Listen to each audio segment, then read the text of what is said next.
If you are the type of person where you love data and pattern recognition, you enjoy puzzles more than you do talk therapy, you enjoy the detail orientedness of writing, you have to love writing if you're going to go into neuropsychology. I've seen neuropsychologists do 5, 10, 15, 20 pages of report writing for specific conditions in a way that's organized, formalized, structured, and written really, really well, because you're writing for, let's say, if it's forensic assessments, you're writing to the judge and attorneys. If it's for teachers who have kids who might have ADHD, you're writing to the teachers or to the school board as it relates to remediation plans and things like that. Traumatic brain injury, TBIs, stroke, dementia, Alzheimer's, ADHD and learning disorders, epilepsy, Parkinson's, MS, long COVID, complex psychiatric cases.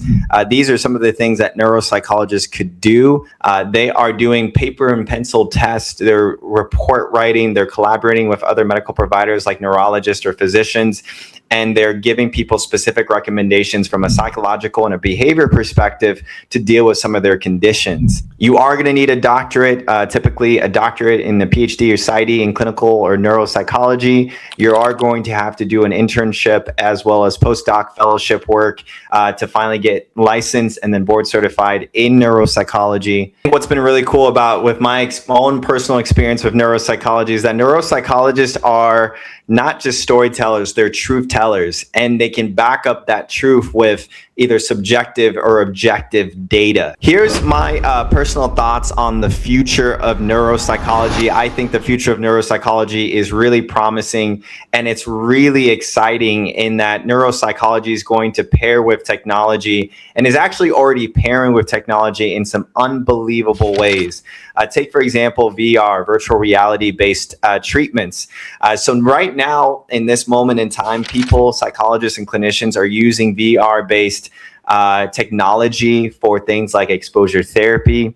So typically when we think about prolonged exposure, we think about it from the imaginal exposure exercise of imagining you touching a snake if you're afraid of snakes, before we put you in a situation where you might actually touch a snake in real life. Well, now with VR-based therapy assessments, we can do that. We can do that imaginal exercise from a virtual reality perspective and make it very, very realistic. So imagine VR basically creating a realistic environment where that student is in a classroom and the teacher is talking to them.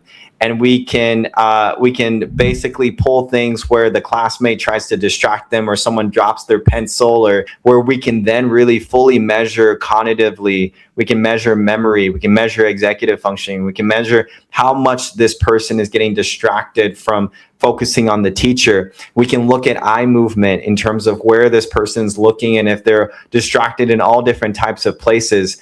And because we can do this from a VR perspective, where it's the technology-driven data that can give us the evidence or the objective data that this person is distractible, that this person does need some help when it comes to executive functioning, and that this person is imagining themselves in this VR-based environment that is realistic to their learning environment at school, then we can make absolute, incredible, fine-tuned recommendations about what it means for this person moving forward. And maybe we can tell this person, you know what, I'm going to write a report that gives recommendations to your teachers where you need to sit in the front row. I'm going to write recommendations where you need a little bit longer time taking an exam because of how distracted you are because of your ADHD symptoms. I would say if you're thinking about the field of neuropsychology, you need to think about it from two perspectives. Number one, how much writing you want to do, even if it's going to be speaking into a recorder and that recorder writing itself. How investigative are you as a person?